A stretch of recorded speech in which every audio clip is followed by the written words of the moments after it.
नमस्ते, मैं सुलता महाराणा। मेरी YouTube channel SM education the educational platform पर आप सबका स्वागत है। आज हम MST 11 हिंदी कहानी बहिर्गमन कहानी का विश्लेषण और मूल्यांकन प्रस्तुत करने जा रही हूँ। तो चलते हैं बहिर्गमन कहानी को जानते हैं, लेखक परिचय जानते हैं।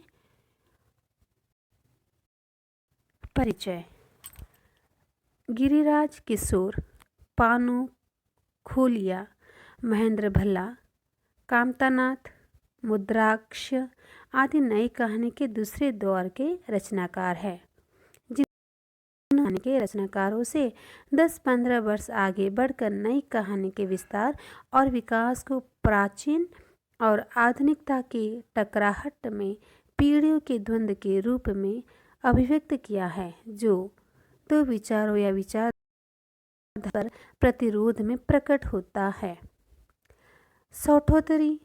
साठोत्तरी कहानी के रचनाकारों ने अपनी रचनाओं में आज़ादी के अगले 50-60 वर्ष की औद्योगिकीकरण, आधुनिकीकरण, किसान का मजदूर के रूप में परिवर्तन, शहर गांव के मध्य शोषण, संयुक्त परिवार के विघटन, लोगों के स्थानांतरण और विस्थापन, आत्म केंद्रित अहंकार व अकेलेपन के संत्रास, विज्ञापन की संस्कृति तथा उपभोक्तावादी मूल्यों की विजय, निरर्थकता तथा अवास्तविक के बोध के रूप में अभिव्यक्त किया है।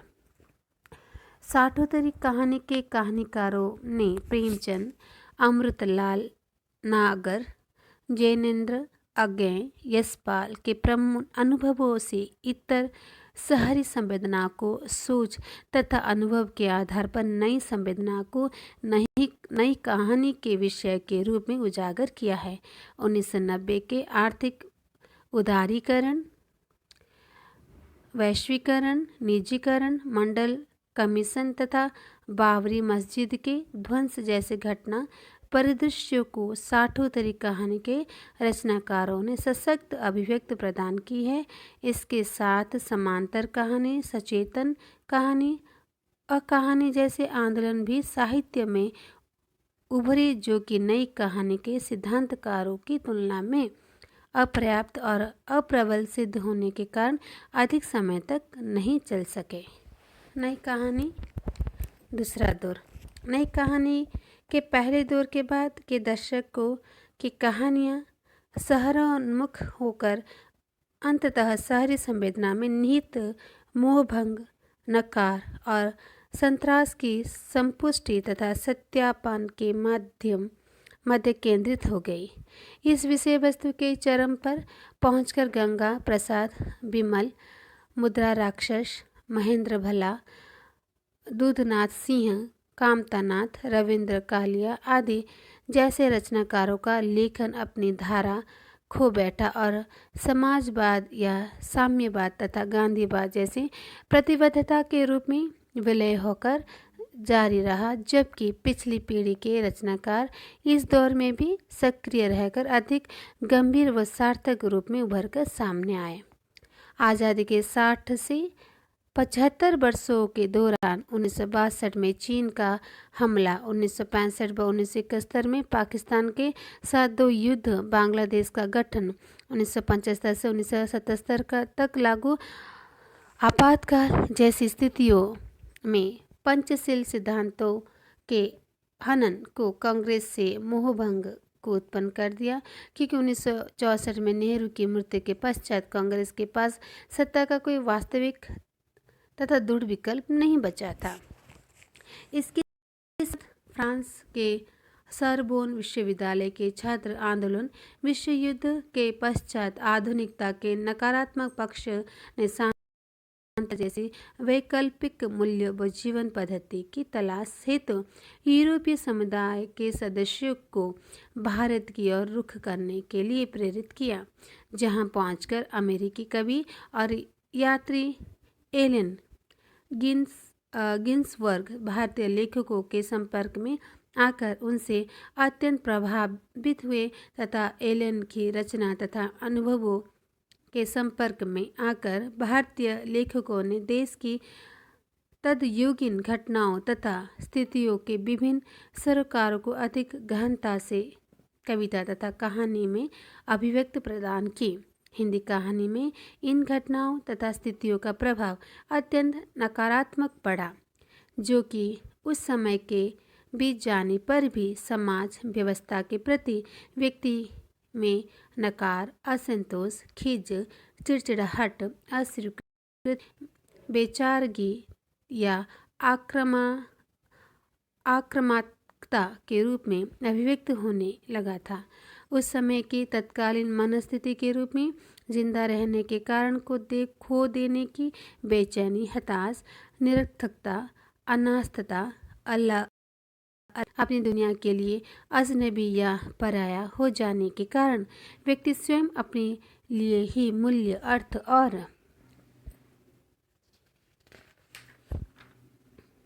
और उद्देश्य को खोज रहा था। इसी यथार्थ रूप में सत्यापित करने की भावना को नई कहानी के दौर के 60 कवियों ने अपने लेखन का मुख्य विषय बनाया।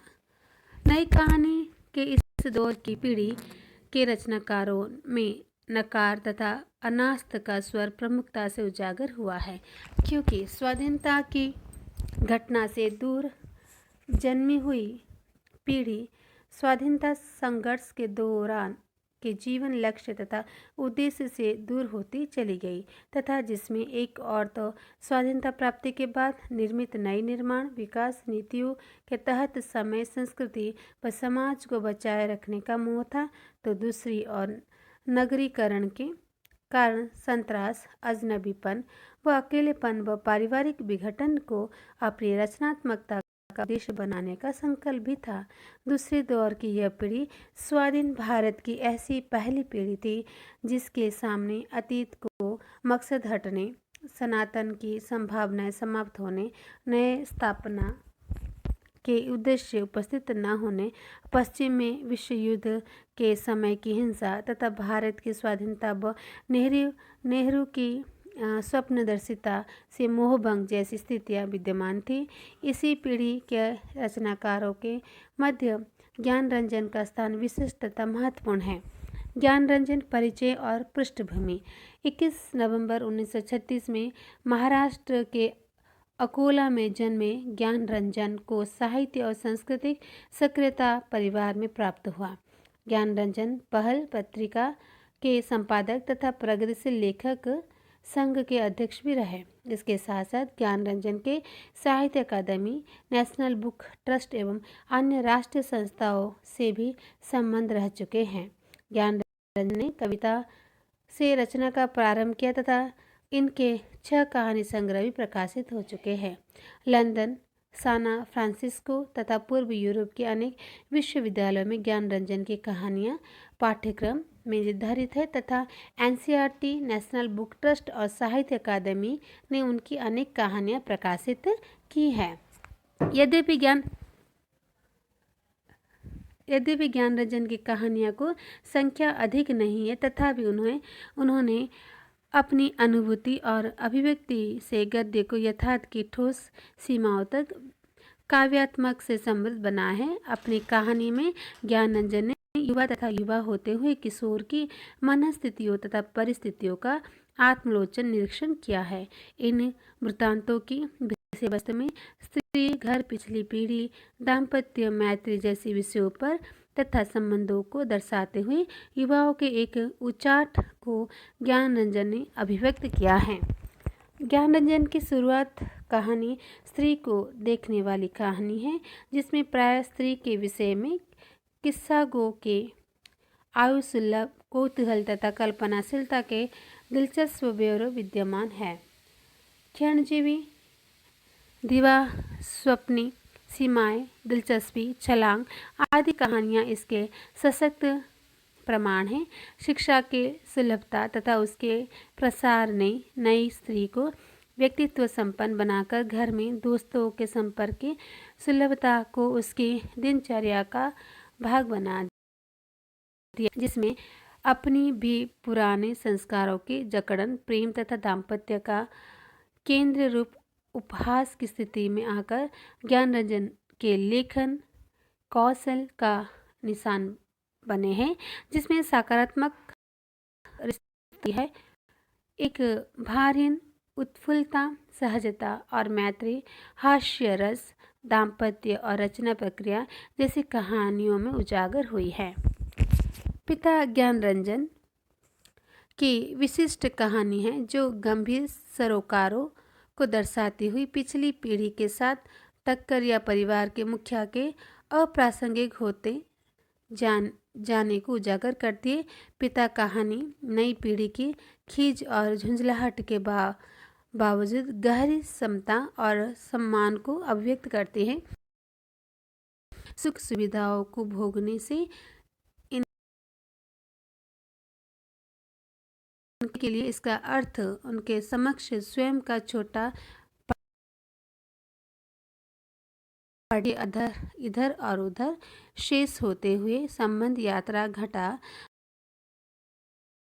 7वें दशक की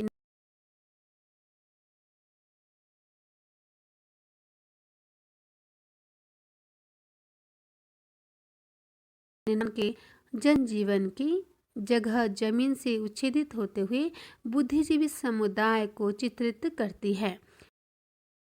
जगह जमीन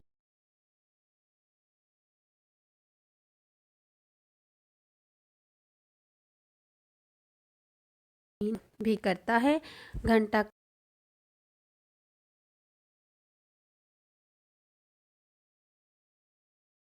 को कायम रखते हुए भी एक जुगुप्स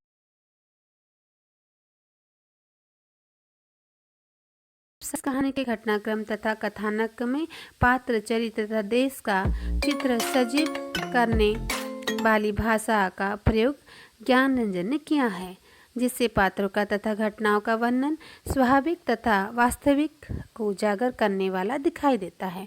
बहिर्गमन तथा अनुभव कहानियों का कथा सूत्र भी जीवन के एक लक्ष्य की तलाश करते हुए युवा मन के भावों को किस्सा गो शैली में संदर्भ जगत के विकल्पों के रूप में परखता, छोड़ता व पकड़ता है। व्यापक अर्थ में दोनों कहानियों में वर्णित संदर्भ जगत लेखकों और बुद्धिजीवों का संसार है, जो अपनी जगह जमीन कटे होकर भी उससे जुड़े होने वाले सुविधा भोगी संपन्न संसार के लोगों की तरह दिखाई देता है। बहिर्गमन पाठबोध प्रक्रिया।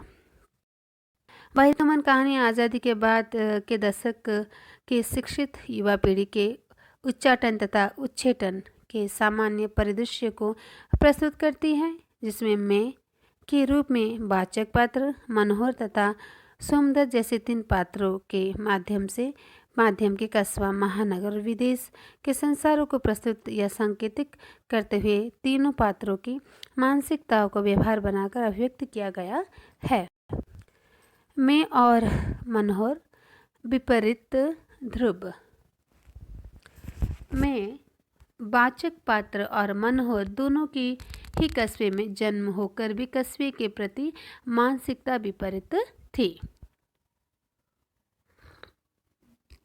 मैं के मनोजगत में कस्बा पूरी तरह रचा बसा तथा जड़ जमाए हुए हैं, जबकि मनोहर की मानसिकता उच्चाटन और मूल्य से उच्छिन्नता की है, जो कस्बे को निहायत ही गंदा समझता है।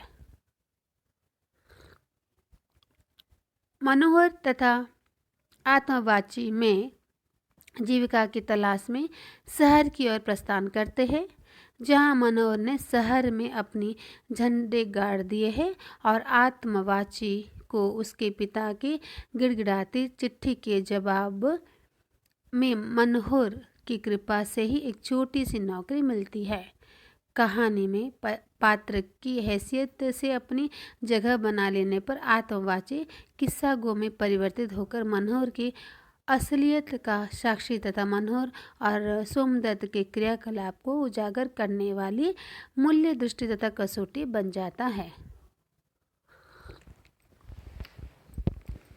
किस्सागो मनोहर और सोमदत्त जैसे गतिवान श्रेणी के लोगों की दौड़ को गुमनाम लोभ से अभिभूत एक बेबुनियाद भागम भाग मानता है और स्वयं उसे इतर कुख्यात आदमी बनाने की अभिलाषा से मनोहर और सोमदत्त की नज़रों में धीमे चलने वाला कछुआ बन जाता है।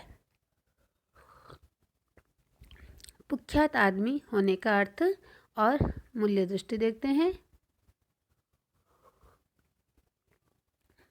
कहानी में आत्मवाची मनोहर से खार खाते हुए भी उसके साथ लगातार बना रहकर अपनी चौकनी पहरेदारी करता है। इस चौकनी पहरेदारी पुख्ता आदमी बनने का पर्याय है, जो अपने कस्बाईपन सारतत्व को बचाए रखने की पहरेदारी करता है। मनोहर के साथ उसे अनेक बार संकटों का सामना करना पड़ता है, इसलिए वह हर कदम फूंक कर चलता है। खुद को एक पुख्ता किस्म का आदमी बनाने की आत्मा सजगता एक जीवन पद्धति है जो अपने मूल्य पर टिके रहने की जिद है, जो जीवन पद्धति को अच्छे बुरे के गणित और हासिल के पैमानों के बाहर जा पर इसी मानसिकता वाला आत्मवाची बहिर्गमन का किस्सा गो है, जो मनोहर की दुनिया को एक फासले से एक परिप्रेक्ष्य के साथ आलोचनापूर्वक देखकर एक संतुलन, विश्वसनीयता और अधिकार अर्जित कर लेता है। कथ्य और कथानक। बहिर्गमन कहानी में कई प्रचलित घटनाक्रम कथानक के रूप में निर्मित नहीं हुआ है। इसमें चित्रण के परंपरागत कथानकों के द्वारा घटनाओं या परिस्थितियों को लेकर कहानी बुनी गई है।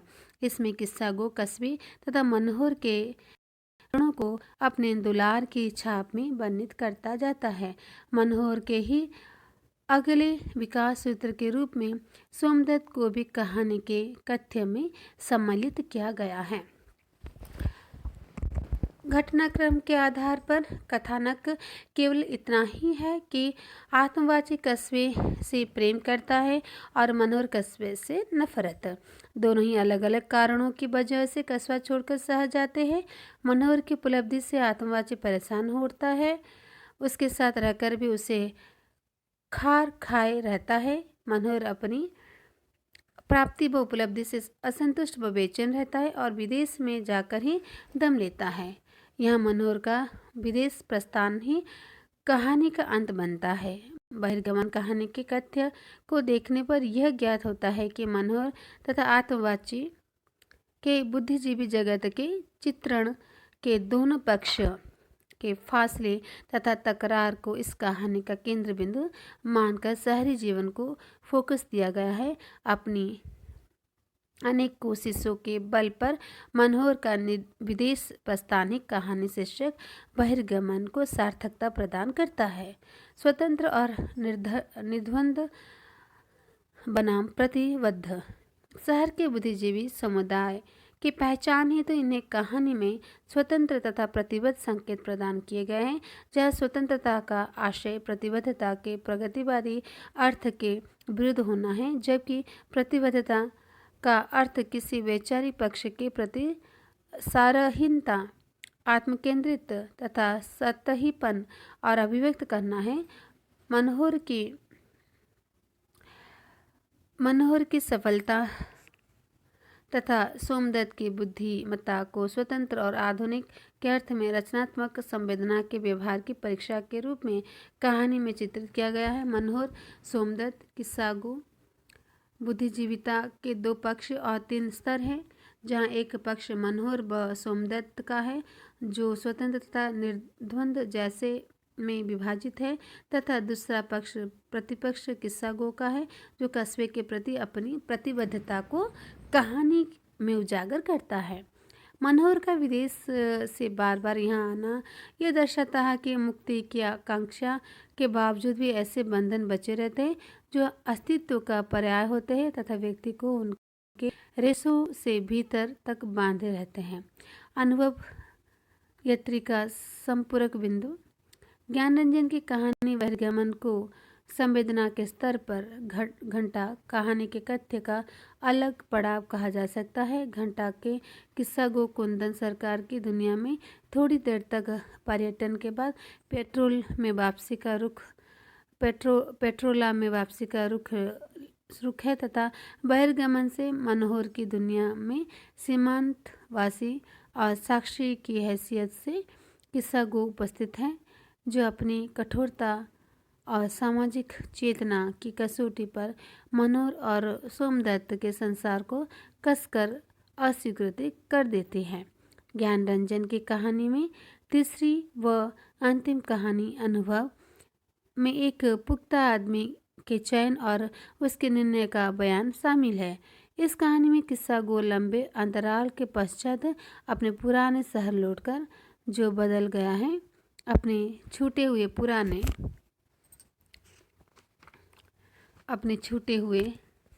पुराने शहर को तलाश करता है। फुटपाथ पर रात्रि में सोते हुए लोगों का दृश्य उसे अंदर तक हिलाकर रख देता है। उसका मन फूट फूट कर रोने लगता है और वो अपने आप को पुकारता धिक्कारता अपने गाल को तमाचे जड़ने लगता है। इस प्रकार ज्ञान रंजन की कहानियों में यत्री घंटा बहिर्गमन अनुभव में 70 के दशक की उस नकारोन्मुख स्थिति की अभिव्यक्ति मिलती है जहाँ वापसी के अलावा अन्य कोई मार्ग नहीं था। और इसी दृष्टि में अनुभव कहानी कथात्रयी में ज्ञान रंजन की अंतिम कहानी सिद्ध होती है। ज्ञान रंजन की कथा भाषा। ज्ञान रंजन की कहानी में भाषा का महत्वपूर्ण योगदान है, क्योंकि भाषा उनकी वृत्तांत शैली में घटनाक्रम का स्थापना बनकर उभरती है। ज्ञान रंजन की भाषा के सूत्र वाक्य में अनेक परतीय अर्थवत्ता सम्मिलित हैं, जो उनकी काव्यात्मकता को दर्शाती है। भाषा की व्यंग्यात्मकता क्षमता घटना के स्तर अधिकतम विस्तार प्रदान करती है, उसे विशिष्ट रूप प्रदान करती है। ज्ञान रंजन की भाषा में रचनात्मकता पक्षपात्र मूल्य तथा जीवन पद्धति पर प्रहार करते हुए सनातन मूल्यों तथा जीवन में परंपरा के पर्याय के रूप में उजागर करता है। इस प्रकार भाषा की यह विशेषता ज्ञान रंजन को अन्य रचनाकारों से अलग महत्वपूर्ण रचनाकार की श्रेणी में लाकर खड़ा कर देता है। तो यहाँ पर बहिर्गमन कहानी समाप्त होती है। आप मेरे चैनल को सब्सक्राइब कीजिए, बेल आइकन को प्रेस कीजिए, जिससे आपको नई वीडियो की नोटिफिकेशन मिल सके, और वीडियो को लाइक और शेयर कीजिए। आपके सुझाव कमेंट बॉक्स में दीजिए। नमस्ते, धन्यवाद।